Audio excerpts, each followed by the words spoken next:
오늘장, 내일장의 최리나입니다. 어닝 쇼크로 고전하고 있는 뉴욕 증시 때문에 우리 증시까지도 급락의 여파가 개장도 크게 있었습니다. 코스피는 1910선에 뚝 떨어져 출발을 했었는데요.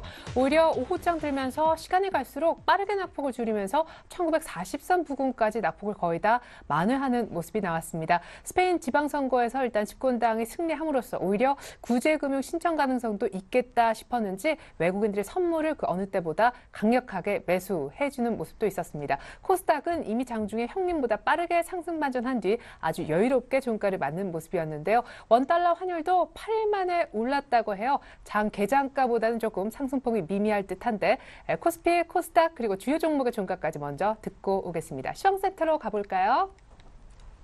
네, 10월 20일 월요일 마감장입니다.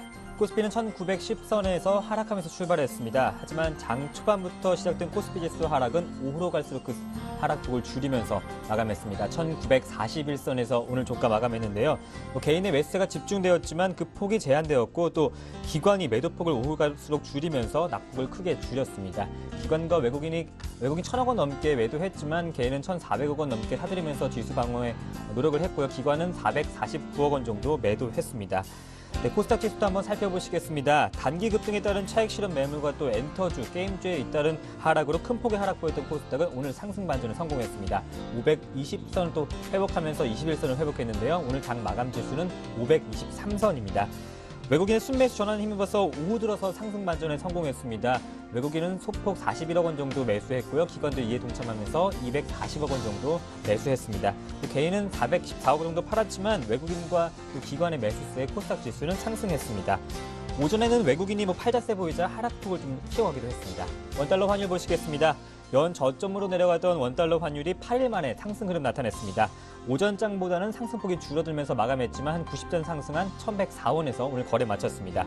이후 정상회담에서 그리스와 또 스페인의 재정 위기와 관련한 대책이 뚜렷하게 제시되지 못한 점이 시장의 실망감으로 가중시켜서 밤사이 유로화는 미달러와의 약세를 보였고 또 그 영향으로 원화도 달러와 약세해 보였습니다. 이번 주에는 유로존과 또 중국, 미국의 구매관리자 지수가 발표되고 또 FOMC가 예정돼 있는 관계로 대기 장세가 이어질 것으로 보여집니다. 이번 주 원달러 환율이 1,100원 선 붕괴 고비가 될 전망인데요. 오늘 원달러 환율은 1,104원 20전입니다. 다음은 코스피 시가총액 상위 종목 살펴보시겠습니다. 네, 삼성전자는 장 막판으로 갈수록 상승폭을 조금 키우면서 1%로 마감했고요. 나머지 업종은 모두 하락했습니다. 오늘 자동차 업종이 오후장 갈수록은 그 하락폭을 좀 줄였는데요. 현대차와 또 기아차가 각각 약보합권에 머물렀고요. 현대모비스는 1.3%, 또 부품주가 더 많이 빠지는 흐름 나타냈습니다. LG화학은 3분기 실적이 시장 예상치보다는 좋다는 평가가 나왔지만 그래도 외국인의 매도 속에 3% 가까이 급락했습니다. 다음 코스피 시가총액 상위 종목 7위부터 12위 살펴보시겠습니다. 오늘 한국전력과 SK하이닉스만이 빨간불 켜고 있는데요. 0.9% 가까이 0.4% 강보합권에 머물렀고요. 오늘 중공업, 현대중공업은 1.4% 하락했습니다. 오늘 금융주도 부진한 모습 보였는데요. 삼성생명과 신한지주가 각각 0.1%, 0.3% 조정받는 장이었습니다. 다음은 코스닥 시가총액 상위 종목 살펴보시겠습니다. 코스닥은 코스피에 비해서 상대적으로 시가총액 상위 종목들이 좋았습니다. 파라다이스가 4.4% 넘게 급등했고요. CJ오쇼핑도 3% 넘게 급등했습니다. 오늘 엔터주가 장 막판으로 갈수록 그 상승폭을 키웠는데요. SM도 3.1% 넘게 급등했고 YG엔터테인먼트도 6% 이상 상승했습니다. 다음과 서울반도체는 각각 약보합권에 머물렀습니다. 코스닥 시가총액 상위 종목 다음 종목도 살펴보시면요. 인터플렉스가 눈에 띄게 5% 급등했고요. 동선은 1.1%, CJENM은 2.08% 상승하는 모습 나타냈습니다. 다음은 오늘의 특징 업종 및 테마주 한번 살펴보시겠습니다. 주도주가 부진한 속에서 삼성전자와 또 비롯한 전기전자주, 자동차 업종이 하락했습니다. 자세한 모습 살펴보시면요. 삼성전자는 1% 그나마 상승하면서 장 초반만 해도 2% 넘게 하락했지만 매수세가 유입되면서 반등이 나왔습니다. 하지만 외국인과 기관의 매도세 자동차 업종은 일제히 하락했습니다.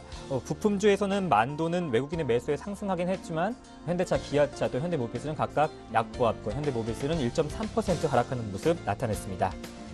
네, 이번엔 건설주 한번 살펴볼까요? 건설주가 3분기 실적 우려에 약세 보였습니다. 불과 한두 달 전만 해도 수출 소식에 호재가 있었지만 끝없는 추락하고 있는 건설주입니다. 대부분의 업종이 2% 넘게 빠지는 모습 나타냈습니다. 네, 한국이 녹색기후기금 즉 GCF를 인천 송도에 유치하는 데 성공한 소식에 관련주들이 상승했습니다. 대부분의 업종이 상한가 기록했고요. 또 이건산업과 한솔홈데코, 또 글로벌 SM은 상한가 기록한 채 오늘 탄소 배출 관건 관련주가 오늘 급등했습니다. 네, 다음은 화장품 업종 한번 살펴보시겠습니다. 코스피 지수가 약세 보인 가운데 오늘 화장품 관련주는 강세 나타냈습니다. 중국 관광객들의 소비에 힘입어서 3분기에 비교적 좋은 실적을 거둘 것이라는 전망 때문에 화장품 관련주가 일제히 상승했는데요. 또 대부분 3% 넘게 급등했고 코스맥스와 한국 화장품 제조는 각각 8%, 각각 13% 넘는 급등 나타냈습니다.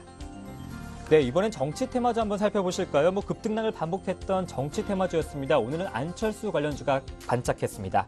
네, 안철수 관련주들이 오랜만에 급등했는데요.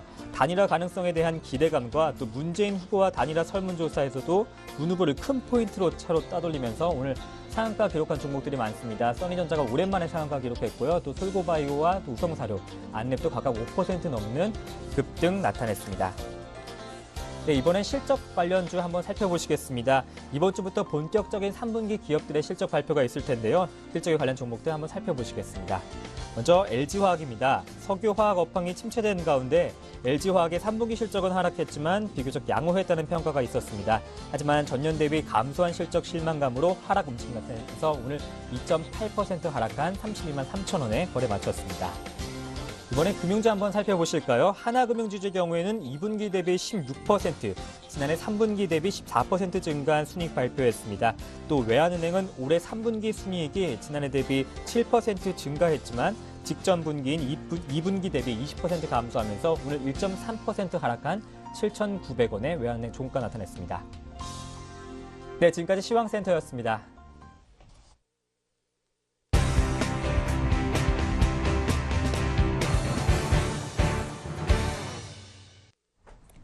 네, 한 주 개장 초 아주 깜짝 놀랄 만한 지수의 급락. 하지만 종가상 괜찮았던 날인데요.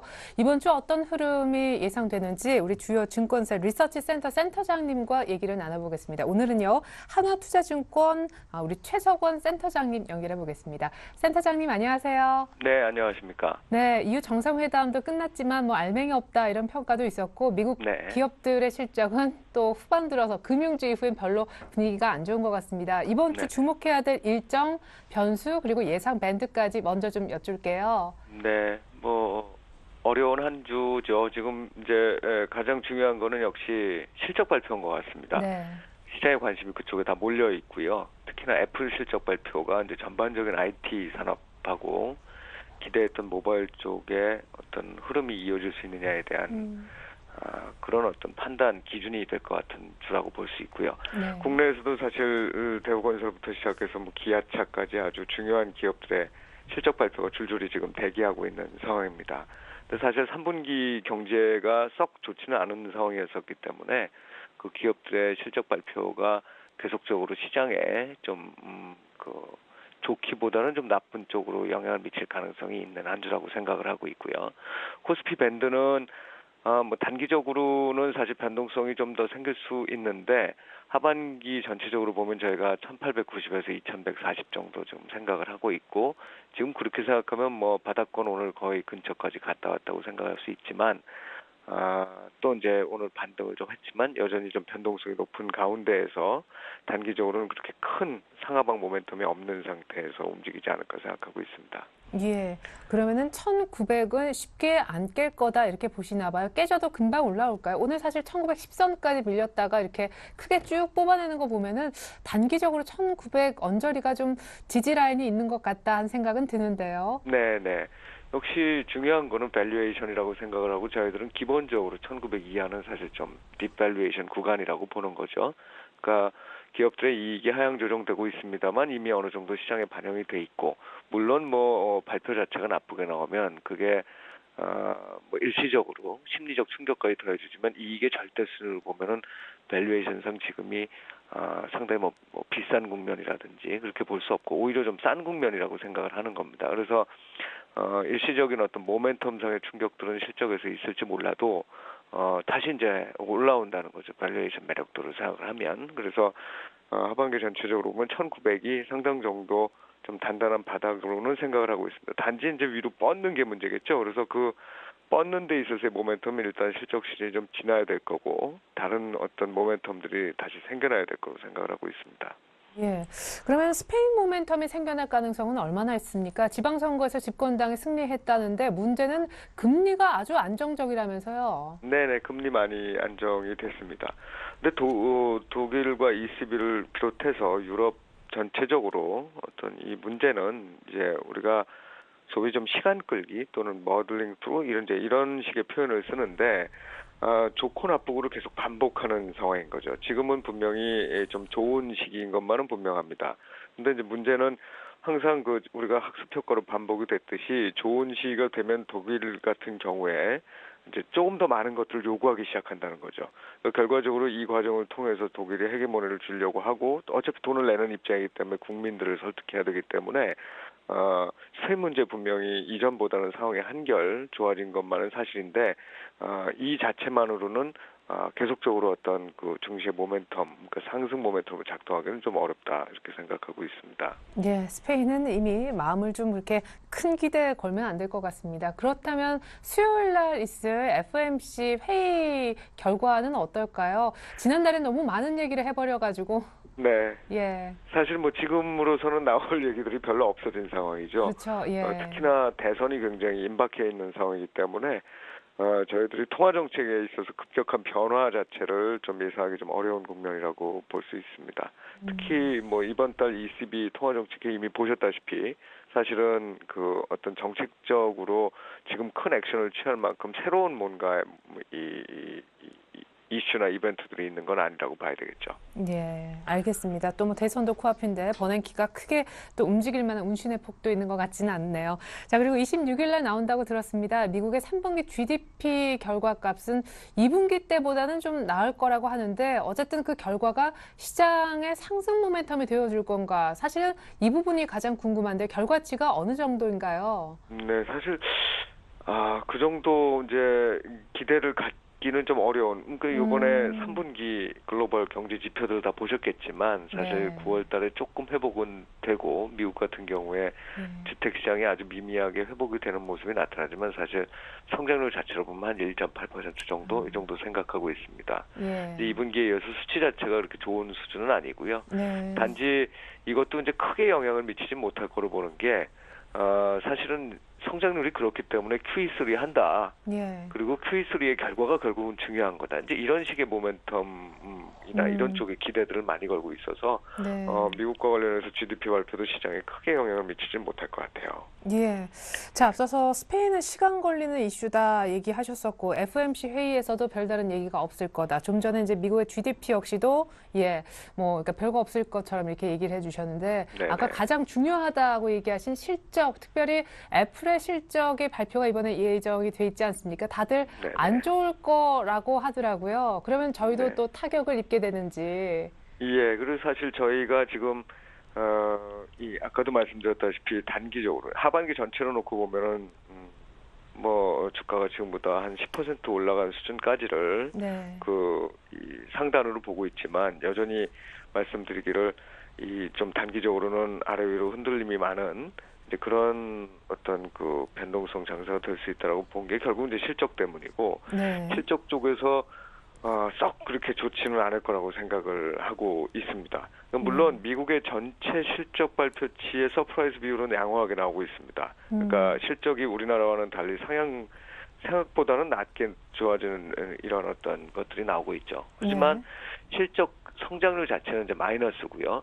또 실적 성장률이 또 마이너스라고 해도 반드시 저 주가가 떨어지는 건 아니고. 그러니까 이런 여러 가지의 혼재된 흐름들이 나타날 수 있거든요. 네네. 그렇기 때문에 지금 실적에 대해서는 사실 좀 실망을 하고 좀 기다려봐야 되는 시기이고 네. 아마 요게 이제 저희들은 좋게 봅니다만 실적이 본격적으로 아이폰 5가 특히 반영되는 다음 분기 실적이 굉장히 중요하다. 그래서 이번 실적은 좀 실망, 그 다음 실적에 대해서는 좀 기대를 갖는 이런 모습들이 나타나지 않을까 싶어요.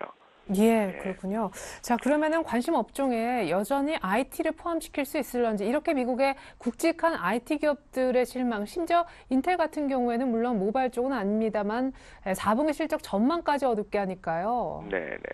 그러니까 결국은 IT하고 유틸리티 저희가 좀 어떻게 보면은 이 상반된 업종 두 개를 지금 이제 이 투자자들한테 권하고 있는데 네. 기본적으로 이게 바벨 스트래티지인 거죠.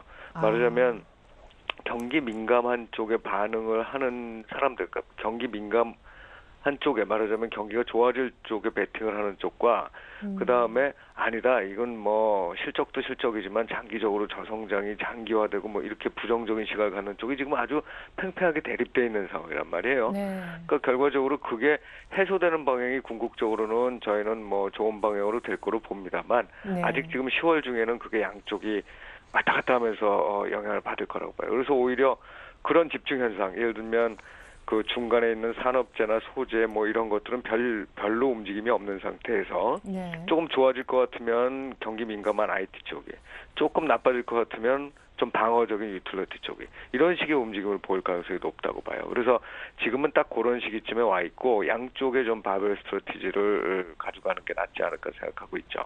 예, 좋습니다. IT와 어떻게 보면 좀 극단적으로 들리지만 유틸리티의 어떤 믹스된 포트를 추천을 해주셨는데 또 하나의 시장의 궁금증이 이제 대형주냐 중소형주냐일 것 같아요. 대형주는 아마 오래전에 사신 분들이 수익이 좀 날만하면은 3일을 못 간다고 하더라고요. 이틀 연속 오르면은 사흘 만에 빠지고 네. 또 중소형주도 정말 잘 가다가 뒤늦게 샀는데 소위 이전 같은 그런 예전의 중소형주는 아닌 것 같다라고 실망도 많이 하시던데 중소형주냐 대형주냐 사이의 전략은 어떻게 좀 짜보면 좋을까요? 예, 기본적으로 좀 너무 잔파도에 신경을 쓰지 말고 네. 이제는 좀 큰 그림을 봐야 될 때다 이렇게 보는데 중소형주는 이미 상당한 정도의 이 상승 이후에 코스닥 지수를 중심으로 해서 꺾인 상태라고 보입니다. 그래서 앞으로는 상당히 L자형 지수 흐름을 가질 거라고 보고 있어요.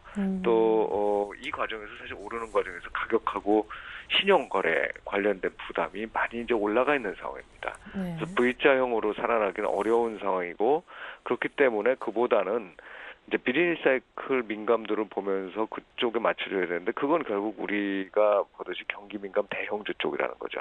아까 제가 그 경기와 관련된 IT와 그다음에 유틸리티를 말씀을 드렸는데 네. 이제 저희들 기본 전망은 요 시기가 지나고 나면 미국을 중심으로 한 그 비즈니스 사이클의 업턴이 일정 부분 나타날 거로 보기 때문에 좀 중기적 관점에서 경기 민감 대형주 쪽으로 갖고 가는 게 좋겠다. 단지 말씀드렸듯이 중국 모멘텀에 의해서 소재 산업재 이쪽보다는 그 미국의 제조업이나 부동산 뭐 이쪽을 바라봐서 뭐 IT 같은 쪽이 더 낮고 그 다음에 금융주 같이 밸류에이션 매력도가 있는 쪽 특히나 이제 그 중에서도 은행처럼 여러 가지 불확실성이 남아 있는 쪽보다는 보험 같은 쪽에 반전 확률 기회를 더 보는 거죠. 예, 그러면은 중소형주보다는 대형주이신 네. 거고 소재 산업재 섹터보다는 IT라고 하셨는데 이제 아까 뒤에 금융 뭐 얘기하신 게 조금 복잡해가지고요. 다시 네네. 한번 짧게만 종합해서 우리 개인 투자자분들은 위한 팁으로 한 말씀 요약 부탁드릴게요. 네네 말씀드렸다시피 지금 단기적으로는 IT하고 유틸리티 바벨 포지션 좋게 생각하고요. 네. 이제 올해 4분기가 지나고 내년 초 정도까지는 이거 비즈니스 사이클 그러니까 경기 회복인데 미국 쪽 경기 회복을 바탕으로 하기 때문에 IT 여전히 좋다. 금융주 쪽은 밸류에이션 매력이 있고 그 다음에 전반적인 어떤 금융 시스템 리스크가 줄어들어 있는 상황이기 때문에 좋은데 문제는 은행 쪽 같은 경우에 계속적인 어떤 이 정부의 규제라든지 이런 부분들이 발목을 잡고 있고 그다음 그동안의 부실이 계속 떨어져 나가는 과정들이 또 남아있기 때문에 그보다는 금리가 이런 과정을 통해서 주가도 오르고 금리도 오를 때 상대적으로 수혜를 받을 수 있는 보험주 같은 쪽에 조금 더 관심을 갖는 게 바람직하다 이렇게 생각을 하고 있습니다. 네, IT의 경우에는 조금 향후까지 보면서 길게 들고 가도 나쁘지 않겠다 생각이 드네요. 추가적으로 보험 얘기까지 감사합니다. 지금까지 하나투자증권 리서치센터의 최석원 센터장님 주간 위클리 전략이었습니다. 전망 잘 들었습니다. 네, 감사합니다. 네, 자 이어서 수급 분석 한번 들어보겠습니다. 샘플러스의 남은우 원장님 만나보죠. 안녕하세요. 예, 안녕하십니까. 네, 원장님이 주목하시는 연기금은 오늘도 사셨네요. 네, 오늘도 샀습니다. 자, 오늘 같은 경우에는요, 개인과 연기금만이 매수를 나섰고요. 반면 이제 외국인과 기관들은 전부 다 이제 매도를 보였는데요. 계속해서 중장기 흐름은 연기금에 어떤 포커스를 둘만 하다는 말씀 계속 전해드렸는데요. 오늘 같은 경우에 연기금 매수 굉장히 의미 있다 이렇게 볼 수가 있고요. 그리고 특징적인 부분에서 우리가 확인해야 될 부분은 이제 코스피에서 외국인들이 선물에서 4,200계약 정도의 순매수를 보였다는 점과 그리고 그와 동시에 현물에서 790억 정도의 매도를 보였다는 점은 계속 우리가 좀 관찰을 해야 될 부분으로 판단이 됩니다. 코스닥 같은 경우에는요, 일단 외국인과 기관 모두 순매수를 보였고요. 자, 오늘의 역시 외국인들의 선물 매수가 지수의 하방 경직성을 확보하고 장중 어떤 그 상승폭을 낙폭을 좀 굉장히 많이 줄였는데요. 여기서 우리가 좀 봐야 될 부분은 역시 이 프로그램 사항입니다. 오늘도 프로그램 순매수는 이어졌는데요. 자, 일별 차익 현황을 보면은요, 지금 외국계의 의미로 본다면 지금 외국계 차익 잔고, 순매수 잔고가 상당히 많고요. 순매도가 상당히 좀 작은 상황이거든요. 그렇기 때문에 12월 선물옵션 만기일까지 계속적으로 매수 차익 잔고 물량에 대한 부담감들은 좀 나타날 가능성이 좀 크다 이렇게 볼 수가 있겠네요. 따라서 우리가 이제 관심 있게 봐야 될 부분은 지난번 제가 이 일별 현황에서 말씀해 드렸지만은 외국인들이 선물에서는 매수 기조를 보일 가능성은 많다. 그렇지만 선물에서 매수 기조를 보인다고 해서 현물에서 동반적으로 매수하느냐는 사실 좀 불투명하다.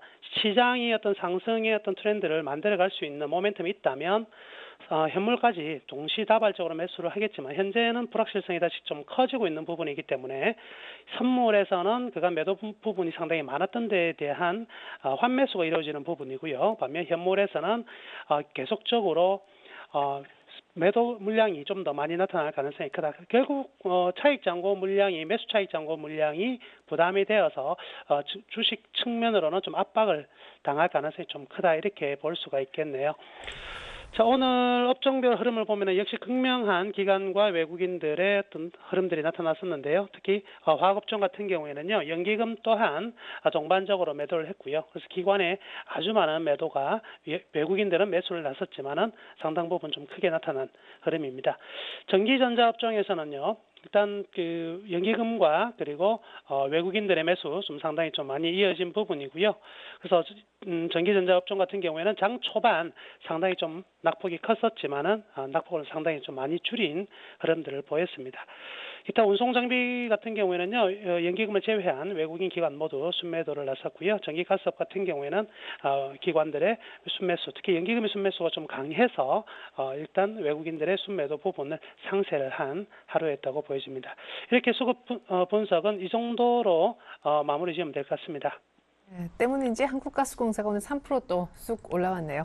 자, 오늘 이슈와 함께 등락을 보인 특징주 얘기도 들어보고 싶습니다. 오늘 무엇보다 내수주 쪽에 강세를 띄었다면서요?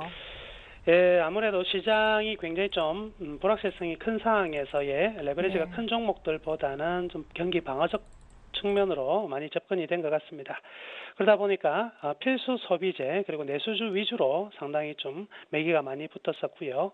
거기에 따른 종목들의 순환매가 계속 이어지고 있는 부분인데요. 우선 첫 번째 특징주로는요, 이 삼양식품 들 수 있겠습니다. 계속해서 5일 연속 양봉을 만들어내면서 상승을 만들어내고 있는데요. 자회사를 통해서 1,800원짜리 라면이 출시된다는 기대감, 그리고 장기적인 주가 측면으로도 굉장히 많이 주가 조정을 받은 측면이 있거든요. 그래서 기관들의 최근 매수세가 좀 같이 이어지면서 상승했다 이렇게 볼 수가 있겠고요. 그리고 두 번째 특징주로는 GS 홈쇼핑 들 수가 있겠습니다. 전체적으로 홈쇼핑 주들이 모두 다 실적이 좋아지고 있는 상황은 아닌데요. 아무래도 GS 홈쇼핑 같은 경우에는 본격적인 흑자 전환과 더불어서 3분기 실적 상당히 좋게 기대가 되고 있거든요. 그래서 수급적인 측면에서는 10월달 들어서 외국인들은 계속 매도하고 있는 일련의 흐름을 보이고 있지만 이 매도 부분들을 모두 다 기관이 다시 좀 더 많은 매수를 보이고 있음에 따라서 수급적인 문제가 전혀 없이 많은 매물대가 포진해 있는 가격대가 한 12만 원대 정도거든요. 12만 원대를 돌파를 하면서 본격적으로 이제 상승의 강도를 좀 높여가고 있는 상황이라고 볼 수가 있겠네요. 그리고 마지막 종목은요, 한국 화장품을 들 수가 있겠습니다. 오늘 한국 화장품과 코리아나의 상승이 좀 굉장히 좀 가팔랐었는데요.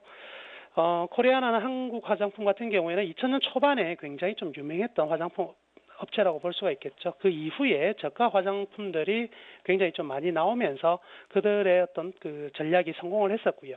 그래서 장기간 이들 그 화장품 회사 같은 경우는 굉장히 좀 힘든 침체 국면을 계속해서 보였지만은요, 최근 이제 중저가 화장품 시장에 다시 등장하면서 추후로 성장성이 충분히 보인다는 쪽에 매수세가 상당히 유입이 많이 된 것 같습니다. 굉장히 10월 중순 이후에 탄력적인 주가 흐름들이 현재 진행 중이라고 볼 수가 있겠네요.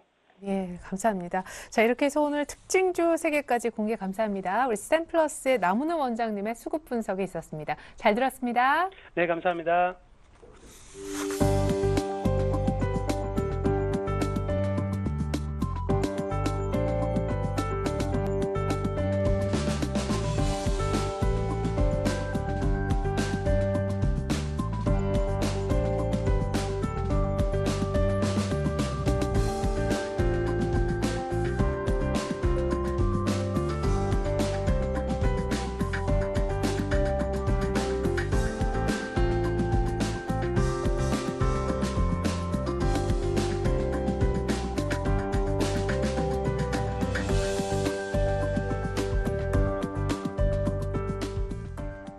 네, 우리 코스피는 오늘 출렁했었다가 2포인트 정도만 밀리고 끝났고 우리보다 조금은 덜 빠져서 출발했던 일본 증시는 아예 플러스로 끝난 것 같습니다. 이제는 내일장 다이렉트 전략을 두 분의 전문가와 함께 세워보도록 하겠습니다. 하나투자증권 올림픽 지점의 최홍준 과장님 그리고 텐스탁의 김선윤 대표님 모셔볼게요. 안녕하세요. 네, 안녕하세요. 네, 자 월요일 오전장 이렇게 밀리나 걱정하셨을지 모르겠는데 그래도 좀 올라왔습니다. 내일은 어떤 모습일까요? 주식 사도 좋을까요? 다이렉트 전략 화면으로 미리 한번 정리해봤습니다. 함께 보시죠. 자, 내일 주식 사도 좋을까요? 첫 번째 질문이었었고요. 내일 종목 고를 때 기준이 필요하다면 어떤 기준? 세 번째 어떤 종목 살까요? 세 질문 드렸습니다. 우리 최홍준 과장님은요. 개별 종목의 분할 매수는 괜찮다. 김선윤 대표님은 그냥 관망하자 아직은. 자, 최홍준 과장님도 실적주, 김선윤 대표님도 실적주를 사야 되는데 최홍준 과장님은 LG를 그리고 김주선이 아니라 우리 김선윤 대표님은 인프라웨어를 주목하자라고 해주셨습니다. 자, 우리 최홍준 과장님부터 주식 살까요에 대해서 개별 종목주 위주로 분할해 사는 것은 괜찮다라고 하셨는데 분할 매수란 조건도 있지만 개별 종목 위주로 이런 단서를 다신 이유가 있다면요? 그동안에 이제 저번 주 한 말 정도만 하더라도 코스닥이 완전히 꺾이고 코스피로 돌아서는 게 아니야 이런 움직임이 있었는데 지금 현재 보면 하루는 코스닥이 가고 하루는 코스피 가고 이런 흐름이 좀 등락이 계속 연출이 되고 있는 상황들이거든요. 그러다 보니까 그 안에 있는 종목들의 변동성이나 그런 것도 계속 심해지는 상황입니다. 네. 10월달 그 장세 중에서는 아마 코스피가 한 며칠 가면 코스닥이 가는 이런 장세가 연출이 될 거라고 보고 있고요. 코스닥 시장이 아직 완전히 꺾였다고도 보기는 좀 쉽지는 않은 상황입니다. 하지만 그 올라가는 업종들을 보게 되면 이제 전 업종이 다 올라가는 게 아니고 소수 업종 위주로 올라가다 보니까 조금 소외됐던 그런 부분들이 있는데요. 이제 지금 시점부터는 이제 중소형주들 이제 변동성 큰 종목들은 좀 조심하셔야 될 시점이지 않나 이렇게 싶거든요. 왜냐하면 과거 이제 주가 변동성 시기에서 보시면 이제 실적이 나오는 그 실적 시즌에 다다라서는 그동안에 많이 등락이 거듭했던 그런 종목들은 어느 정도 올라온다고 하면 신호 움직임이 연출이 됐고 바닥권에 있는 종목들도 움직인 염수들이 있었기 때문에 지금 시점에서는 많이 올라가는 업종들 조금 수익이 나셨다고 하시면 좀 실현 관점에서 좀 접근을 하시고요. 이제 많이 바닥권인 종목들도 이제 실적 관련해서 조금 접근하실 시점이 되지 않나 싶습니다. 또 두 번째로 이제 업종 간의 순환매 흐름이 하루에도 계속 변동성이 커지고 있는데요. 이제 오늘 같은 경우 이제 코스피가 한 2포인트 마이너스로 끝났다고 하지만은 삼성전자 1% 오른 거 빼면은 사실 더 빠진 상황이거든요. 그러니까 변동성이나 그런 부분은 거의 커진 상황이고, 하지만 제가 말씀드렸다시피 지금 수급을 받칠 수 있는 부분들은 투신권에서는 계속 판매 물량 나오고 있는 상황이고요. 상대적으로 연기금이 살 수 있는 부분이 크다. 그래서 오늘 같은 경우도 주가를 받칠 수 있었던 부분들은 연기금이 좀 매수가 들어왔던 부분들도 있고요. 지금 원달러 환율 같은 흐름도 한 1,100원대에서 다시 더 하락하는 움직임, 오늘도 빠졌다 다시 올라오긴 했지만 외국인들의 환율 흐름에 따라 계속 반복을 하기 때문에 그런 부분들 조금 접근하셔야 되는 초점이 될 수 있기 때문에 지금 현재는 코스닥이다 코스피다 딱 이렇게 모습 받기보다는 실적이 뒷받침된 주식 위주로 개별적 위주로 분할 매수 접근하시는 게 바람직하지 않을까 싶고요. 두 번째로는 이제 해외 지표 흐름도 좀 봐야 되는데 FOMC 회의 결과를 제가 언급했던 부분들은 그동안에 Q3 실시하고 나서 그 Q3가 제대로 실시됐느냐 그에 대해서 1차적으로 알 수 있는 회의가 이제 FOMC 회의 결과에서 이제 이번 주 화요일 수요일인데요. 그 화요일 수요일에서 결정되는 그런 부분들이 있어서 좀 발표가 나올 것 같고요. 그리고 미국 시장 이제 계속 주가가 올라갈 수 있는 흐름들 연출이 되려고 하면은 이제 부동산 관련 지표가 계속 잘 나와야 되기 때문에 그런 흐름들 보시면서 좀 대응하셔야 될 것 같습니다. 그러니까 투신권은 오늘 보니까 또 다시 팔기도 하고 외국인들 원달러 환율에 워낙 민감하게 움직일 수 있기 때문에 수급에서 굳이 이제 믿을 만한 주체는 연기금이다라고 하셨는데 실적 위주로 볼 수밖에 없다. 근데 많이 올라오면 또 팔라고 하시니까 어느 정도는 많이 올라온 실적주는 어떻게 해요, 그러면?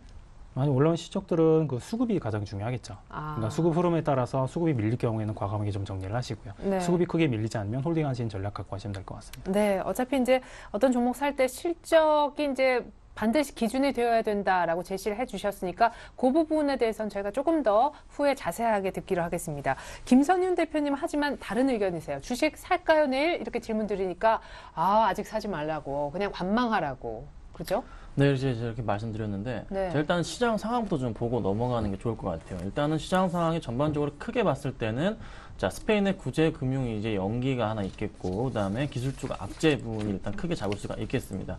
자, 그래서 일단은 봤을 때 어제 같은 장, 지난주 금요일 장 같은 경우에는 유럽장과 미국장이 썩 좋지가 않았거든요. 굉장히 다우지수 같은 경우랑 나스닥 같은 경우는 뭐 나스닥 같은 경우 2% 이상 빠져주면서 시장장은 좋지 않게 흘러가면서 오늘 국내 증시 같은 경우는 시작부터 일단 1% 이상 시작을 했지만 마이너스 시작을 했지만서도 다시 돌아오는 상황을 일단 연출했습니다. 그래서 좀 다양스럽게 보여지고 있는데 이 상황에서 일단은 왜 구제금융이 일단은 왜 연기가 되고 있느냐에 대한 부분도 약간 확인을 할 필요가 있을 것 같아요. 그래서 일단 프랑스 쪽과 독일 의견이 좀 갈리면서 지금 약간 좀 의견 대립이 있으면서 약간 좀 지급 상황이 좀 연기되는 부분에 좀 포함될 수가 있다고 말씀을 드릴 수가 있겠는데 일단은 스페인 부분에 있어서 잠깐 먼저 말씀을 드리자면은 자, 스페인 쪽에서는 구제금융 필요 자금이 있긴 한데 일단 구제금융을 막 쉽사리 요청할 수 없는 그런 문제가 하나 발생하는 게 지금 포르투갈을 지금 쳐다보고 있으니까 포르투갈의 지금 긴축 정책으로 인한 부분 문제가 너무 심각하게 발생하고 있는 부분이 있습니다. 너무 힘들기 때문에 재정적으로 너무 또 힘들어지기 때문에 국내 또 반발이 또 심해지는 모습. 그래서 자연스럽게 스페인도 조금은 미루면서 약간 지금 지방정부 쪽에 선거를 지금 살펴보자는 움직임에서 일단은 지방정부 쪽에 한쪽에서 선거가 끝났는데 일단은 여당이 약간 좀 유리하게 움직여주면서 여당이 당선이 됐죠. 그래서 일단은 중요하게 보시고 일단 긍정적으로 일단 움직이고 있는 시각에서 스페인은 조금은 구제금융이 늦지만서도 될 수 있다는 거 확인하시면 될 것 같고 또 하나 일단 하나 더 말씀을 드릴 수가 있는 게 지금 현재 일단은 은행 감독 단일화 때문에 지금 EU 회의 자체가 완전히 별다른 소득 없이 끝나버렸거든요. 자, 은행 감독 단일화 문제를 좀 넘어가야 되는데 프랑스 쪽의 입장에서는 일단은 단일화 대상을 6,000개 모든 은행으로 하면서 이게 약간 조금 다 되는 것처럼 보였습니다. 하지만 독일 메르켈 총리가 일단은 자국의 일단 안전을 지키기 위해서 일단 단계적으로 대형 은행들부터 조금씩 넣자는 입장이 서로 일단은 엇갈리면서 지금 약간의 분쟁 조짐을 보이고 있는데 일단 ESM이 만약에 지금 당장의 자금이 필요할 경우에는 자금을 넣을 수 있는 그 시기 자체가 지금 만약에 이게 독일과 프랑스가 의견이 조합이 된다면 잘 마무리가 된다면은 내년 초로 일단 보여졌습니다. 하지만 독일 쪽에서 반대 입장을 강하게 내놓으면서 그 지원 여부가 미뤄졌다는 거죠. 그래서 내년 한 중순 쪽으로 많이 미뤄졌기 때문에 이 지금 EU 연합 회의 자체의 문제 자체는 다시 다음 달로 좀 연기가 된 부분을 확인할 수가 있을 것 같아요. 그래서 당장에 스페인이 구제금융을 신청하더라도 당장에 돈이 나올 수가 없는 구조가 또 된 상황에서 또 스페인은 당연히 일단은 또 이 문제와 더불어서 일단은 자국 내에 여당의 집권 여부가 다시 한번 필요하기 때문에 또 정치적으로도 약간 뒤로 물러선 입장에서 지금 자리를 확인한 이후에 다시 한번 구제금융보다는 이제 다른 쪽으로 이제 들어갔던 거죠. 그래서 일단 스페인 문제가 조금은 지연되지만서도 해결은 되는 가닥 쪽으로 잡히고 있기 때문에 조금 이 문제에 대해서는 좀 긍정적으로 좀 보시면 될 것 같아요. 하지만 지금 상황은 아직은 확실하게 돌아온 장세는 아닙니다. 그래서 좀 단기적으로 봤을 때는 스페인의 구제금융 연기가 됐기 때문에 악재로 받아들여야 되는 게 맞고요. 그리고 기술주, 자, 구글이 실적 발표를 했죠. 실적이 굉장히 많이 안 좋습니다. 자, 20% 이상 하락한 실적을 좀 보여줬는데, 그리고 또 하나 이번 주 한국 시간으로 이번 주 금요일 아침 새벽에 또 애플의 실적 발표가 있습니다. 자, 이 두 가지를 놓고 봤을 때 애플이 일단은 뭐 아이패드 미니를 가지고 나오면서 또 실적 발표를 하게 될 텐데, 아직은 그 아이폰 5에 대한 매출 자체가 확실하게 많이 팔리진 않은 모양새이기 때문에 이 문제 자체가 아무래도 그 실적 매출 자체로 연결될 가능성이 높아요. 그래서 실적이 그렇게만은 좋지가 않을 겁니다. 또 하나 좀 말씀을 드리자면은, 자, 1분기, 2분기 때 그렇게 기업들이 증시에서 나왔던 애플의 실적 예상치 자체를 항상 높게 잡았었는데, 지금은 오히려 거꾸로 하향 조정하고 있습니다. 그렇다는 것은 애플이 좀 불안하다는 거죠. 그러면 그게 금요일 날 그대로 반영이 될 가능성이 굉장히 높다는 거 좀 알아두신다면은, 이번 주 한 주는 그래도 약간은 조심스럽게 좀 투자가 들어가 되지 않을까 좀 판단이 되고 있어요. 지금 뭐 연기금이 지금 추가적으로 좀 계속적으로 며칠째 계속 매수가 들어와 주면서 경기 방어를 좀 하고 있는 모습을 좀 보이고 있습니다. 하지만 그래도 투신권이 최근 들어서 모았던 물량 자체를 다시 한번 다 뱉어버렸거든요. 자, 700억 이상 좀 매수가 들어왔다가 오늘 800억 이상 또 매도가 나가버렸습니다. 자, 그렇다는 것은 아직 좀 시장이 불안한 모습 좀 보이고 있고, 또 오늘 또 개인만이 사는 시장이 좀 보여졌었고, 그리고 환율 불안으로 인해서 또 외국인들의 매도세가 또 이어지고 있는 상황, 이 상황까지 겹친다면은 아직은 조금 불안합니다. 그래서 1900포인트 초반대까지는 한 번 더 그때 1910포인트나 1900포인트까지 한번 기다리셨다가 그때 이제 접근하시는 방법으로 투자에 임하신다면 가장 좋은 방법이 되지 않을까 판단됩니다. 네, 아직까지 시장이 뭔가 종목을 덜컥 사기에는 불안불안한 요소들이 많다. 미국 쪽 기업 실적이 안 좋게 나오는 것도 그렇고, 스페인이 아직 구제금융 신청을 안 하고 있는 것도 찜찜한 부분이다라는 얘기였습니다. 자, 그럼에도 제가 종목 산다면 어떤 기준이 필요해요? 라고 질문을 드렸더니 돌아오는 답이 같았습니다. 관망하자는 김선현 대표님도 그래도 굳이 산다면 실적이 좋아지는, 우리 또 최홍종 관장님도 실적 고전주. 아무래도 어닝 시즌이니까 당연하겠죠. 지금 이제 어닝 시즌 흐름이 이제 3분기 실적 어차피 좋지 않을 거라고 나 시장에서 예상한 부분이고요. 네. 시장에서 초점을 맞추는 부분보다는 3분기 실적도 중요하지만 4분기에 얼마만큼 나올 것이냐, 그 예상치 흐름도 중요하거든요. 네네. 3분기 어차피 실적이 하향 조정폭이 컸다고 하게 되면 그 하향 조정폭 그게 줄어드는 시점이 어느 시점에서 올 것이냐, 그리고 이제 기업들의 실적을 보게 되면 3분기 그 분기의 실적을 반영해야 될 것을 이제 4분기에 반영해야 될 것을 미리 3분기에 반영을 한다든지, 분기 실적에 반영하는 부분을 미리 반영되는 부분들도 있기 때문에 그런 기업들이 있는 흐름들도 좀 지켜봐야 될 것 같고, 코스닥 종목들에는 그런 종목들이 꽤 연출이 되기 때문에 실제 비용이나 이런 부분을 일시적으로 상기하는 부분도 발생할 수 있을 거고요. 그래서 그런 부분 좀 참고하셔야 될 것 같고요. 아무래도 최근에 좀 변동성이나 그런 부분 계속 커지고 있습니다. 뭐 게임주들 같은 경우 많이 오르긴 했지만 마이너스권에서 플러스권으로 순식간에 돌아가서는 흐름들이 계속 연출이 됐는데, 거래량이 적은 주식들 제가 조심하라고 좀 말씀드렸었고요. 네. 제 실적이 뒷받침되는 업종들 위주에서 거래량이 많은 종목들 같은 경우 등락이 심하기 때문에 거래량이 적은 종목들 위주로 등락이 하고 있고요. 하지만 이런 시장이 언제까지 계속 연출이 되지는 않을 거기 때문에 지금 시점에서 좀 실적주에 관심을 가져라는 말씀을 드리는 겁니다. 보통 예전에 과거 주가 흐름 보게 되면 이게 시즌에 앞두고 나서 실적주들이 이제 흐름 보기 전에, 그 전에 이제 주가가 움직이는 흐름들은 주식들 흐름 보게 되면 거래량이 적은 주식들이 한 차례 움직이고 나서 거의 이제 끝물 흐름을 연출이 되고, 그리고 나서 실적주 위주로 다시 옮겨가는 그런 흐름들이 연출이 되기 때문에 지금 현재 상황에도 그렇게 될 확률이 높다, 그런 측면에서 말씀드린 거고요. 또 이제 실적이 아주 지금 잘 나왔던 기업들보다는 실적 지금 폭이 크진 않지만 향후 실적 턴어라운드 될 수 있는 그런 기업들, 그리고 상대적으로 저평가된 정도가 높은 기업들 위주로 좀 접근을 하시는 게 낫지 않을까 싶고요. 그러니까 아무래도 변동성이나 그런 부분을 이길 수 있는 부분들은 실적이 계속 뒷받침되는 기업, 그리고 연기금이 받쳐주는 종목 위주로 접근을 하시는 게 좀 낫지 않을까 싶습니다. 네, 실적주 위주에, 그러나 연기금이 사는 종목이라면 교집합을 찾았을 경우 더 좋겠다라는 얘기까지 들어봤습니다.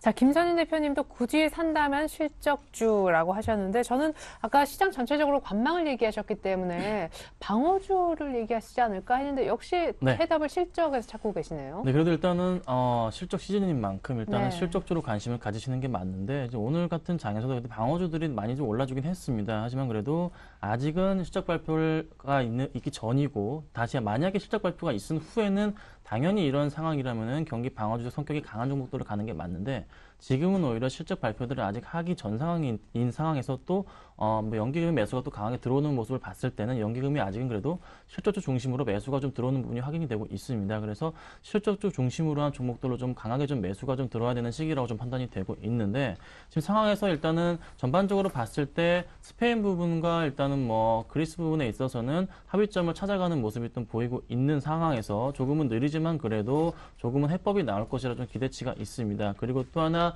중국 쪽 문제 자체도 일단은 11월에 전인대 자체도 열리면서 그로 인해서 한 번 더 증시가 살아날 수 있는 그 가능성이 있기 때문에 지금 상황은 오히려 조금은 그래도 부담스러운 조금 시장 상황이긴 하지만서도 약간 단기간인 거기 때문에 조금은 중기적으로 봤을 때는 실적주 중심으로 매수가 들어온다면은 한번 충분히 반등할 수 있는 그런 장세가 되지 않았나. 그래도 어느 정도 단기적인 바닥권이 조금은 나올 수 있는 그런 자리이기 때문에 좀 실적주를 매수하라고 좀 말씀을 좀 드리는 겁니다.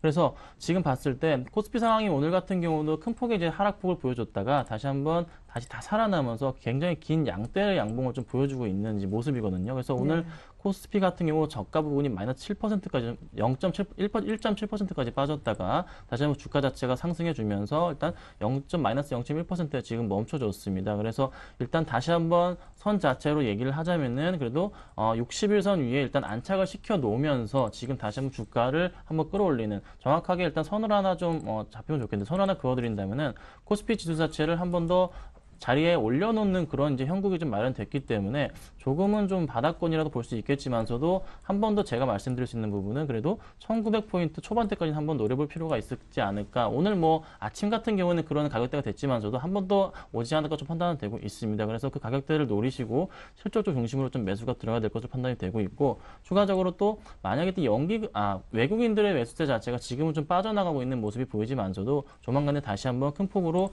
들어올 가능성이 높습니다. 그래서 외국인과 매수세야 그리고 기관들의 매수세, 기관들이 이제 실적주 중심으로 해서 종목들을 매수하고 굉장히 많이 매수를 하고 있는데 이런 종목들로 편입을 꼭 하시면은 충분히 단기간에 일단은 수익을 내고 나올 수 있는 그런 장이 아닌가 좀 판단이 됩니다. 네, 그러니까 사실 실적주를 보는 건 맞는데 우리 김선현 대표님은 지금이라기보다 오늘 반등은 조금 괜찮지만 1900대 초반 그때 다시 한번 빠질 가능성이 높아서 그때 실적주 중심으로 들어가 보자 이런 타이밍의 차이는 있는 것 같습니다. 자, 그러함에도 만약 내일 굳이 종목을 사야 된다면 어떤 종목 질문을 조금 이렇게 드려봤는데 무리가 있었나요? 우리 최영준 과장님은 그래도 지주회사 LG라고 요새 다들 LG에 대한 그룹주 전체적으로 많은 칭찬들이 있더라고요, 리포트상에. 오늘 LG 화학 같은 경우 실적이 좀 안 좋게 나오긴 했지만 그 시장에서 어차피 예상했던 부분이고요. 오히려 차익 실현에 좀 빌미를 거뒀던 부분이고 LG 화학 같은 경우는 최근에 주가가 조금 많이 올라왔던 부분들이 있었기 때문에 어느 실현 관점에서 했던 부분이고 LG전자라든지 LG유니텍 관련 이제 자회사 실적들은 계속 좋게 나올 거라고 보고 있는 상황이거든요. 그래서 그런 실적 전망으로 인해서 주가는 긍정적인데 이제 지주사 흐름 보게 되면 이제 두산도 있고 GS도 있고 LG도 있는데 GS나 그런 관련 이제 다른 뭐 SK 같은 지주사들은 많이 올라갔지만 LG는 상대적으로 조금 상승폭이 좀 적었던 상황입니다. 그러네요. 네. 그리고 이제 최근에 흐름 보게 되면 연기금들이 한 4일 연속 계속 순매수 좀 들어오고 있는 흐름들도 있고요. 그리고 2012년 예상 실적 대비해서는 여전히 저평가 상황이기 때문에 좀 상승 관점에서 좀 보셔서 큰 무리는 없을 것 같고요. 그래서 제가 매수 관점에서 봤던 부분들은 내일 시초가 좀 접근하시는 것도 크게 좀 무리는 없을 것 같고 손절가는 제가 좀 짧게 잡았습니다. 최근에 주가 변동성이 있다 보니까 만약에 이제 이전에 한 68,000원 선까지 갔다가 한 58,000원 선에서 이제 반등해서 올라왔기 때문에 그 선을 깨고 내려간다고 하면은 손절을 하시고요.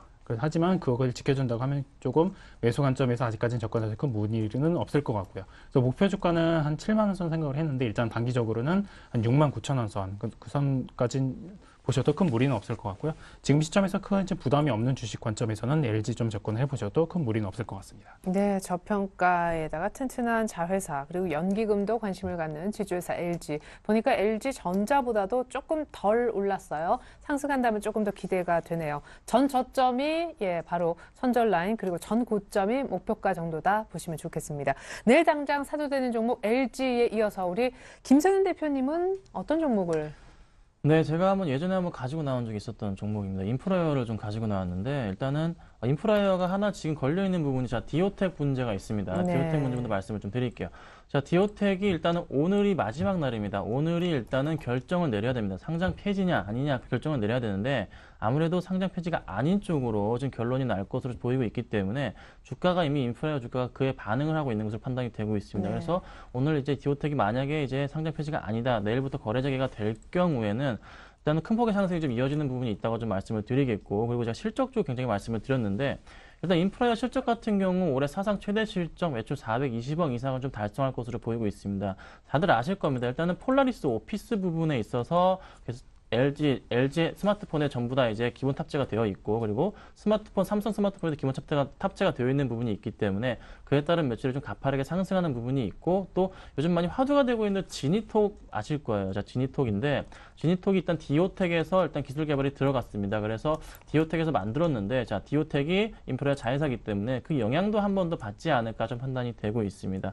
그리고 최근 들어 또 재밌는 점은 이게 웬만해선 연기금이 좀 들어오지 않았었는데 지금 최근 들어서 은행과 연기금 쪽으로 좀 매수세가 그나마 소폭씩 좀 들어오고 있는 모습이 지금 일단은 한 번 더 주가를 좀 긍정적으로 작용하는 점이 되지 않을까 좀 판단이 되고 있는 부분이 있기 때문에 이 점을 들어서 좀 보시면 될 것 같아요. 그래서 제가 차트상으로 보면서 말씀을 드리자면은, 지금 주가 자체가 완벽하게 지금 골드크로스 부분을 완벽하게 그리면서 지금 주가가 한번 상승할 지금 채비를 하고 있는 이제 그런 모습입니다. 그래서 일단은 7,000원 부분에 저가를 바닥 다지기를 한 이후에 다시 한번 주가가 지금 완벽하게 좀 돌아선 모습을 좀 보여주고 있기 때문에 주가가 지금 상승한 가격대가 지금 굉장히 좋아 보입니다. 그래서 일단은 전반적으로 봤을 때 주가폭 자체가 한번 크게 오른 다음은 일단은 지금 현재 골드크로스 완전히 60일선과 120선 뚫고 올라왔기 때문에 충분히 단기적으로 봤을 때는 10,000원 정도까지도 지금 가능하다고 지금 보여지고 있습니다. 왜 10,000원은 굉장히 심리적인 저항선입니다. 그리고 호가 자체가 50원으로 바뀌기 때문에 아무래도 10,000원 정도까지만 보시고 좀 대응을 하시면 될 것 같아요. 매수가를 좀 말씀을 드리자면은 시간으로 만약에 오늘 디오텍이 풀리게 되면 내일 크게 오르기 때문에 시간으로 9,000원 초반대나 9,000원 정도까지만 좀 매수를 들어가시면은 괜찮은 이제 수익 나지 않을까 판단됩니다. 네, 그래서 디오텍의 상장 폐지가 안 되는 걸로 결정나면 내일 걷잡을 수 없이 급등해서 출발할 거기 때문에 시간외에서 9,000원대 내지 9,000원 초반에서 한번 잡아보자. 예, 디오텍의 모회사인 인프라웨어 설명이었습니다. 자, 지난주 추천 종목 AS 받아보죠. 우리 최영준 과장님의 두산 인프라코어. 바닥은 확실한 것 같은데 어떤 특정 가격대가? 예, 지금 상승폭이 크지는 않았었는데요. 아무래도 외국인 매수 계속 들어오고 있는데 기관 매물들이 아직 몰려 있었던 부분들이 조금 작용을 했고요. 그래서 지금 이 가격대에서는 내일 매수 들어가셔도 큰 무리는 없을 것 같아요. 그래서 지금 시점에서 두산 인프라코어 실적에 대한 부분들, 미국 밥켓 시장에 대한 부분들 다 시장에 작용을 했기 때문에 보유 관점에서 접근하시고 LG나 두산 인프라코어나 내일 좀 매수 관점에서 접근하셔도 큰 무리는 없을 것 같습니다. 네, 우리 신규 매수 구간에 온 것 같다라는 AS. 이어서 SO일 봐주시죠. 목요일날 출연이시기 때문에 불과 이틀 지났네요. 일단 좀 한 2% 정도 하락은 하긴 했는데 일단 유가 하락이 조금 발목을 잡았습니다. 하지만 지금 추세 자체가 나쁘진 않기 때문에 일단 홀딩 하시고, 일단 만약에 10만 원 안쪽으로 깨져버릴 때는 그때는 과감하게 손절하시면 될 것 같고요. 아직은 좀 때가 아닌 것 같습니다. 그래서 일단 홀딩 하시고 대응하시면은 가장 좋지 않을까 판단됩니다. 네, SO일 홀딩, 두산 인프라코어는 오히려 신규 매수도 괜찮다라는 AS였습니다. 이제 두 분의 내일장에 관련된 다이렉트 전략 다시 한번 종목까지 정리해서 보여드릴게요.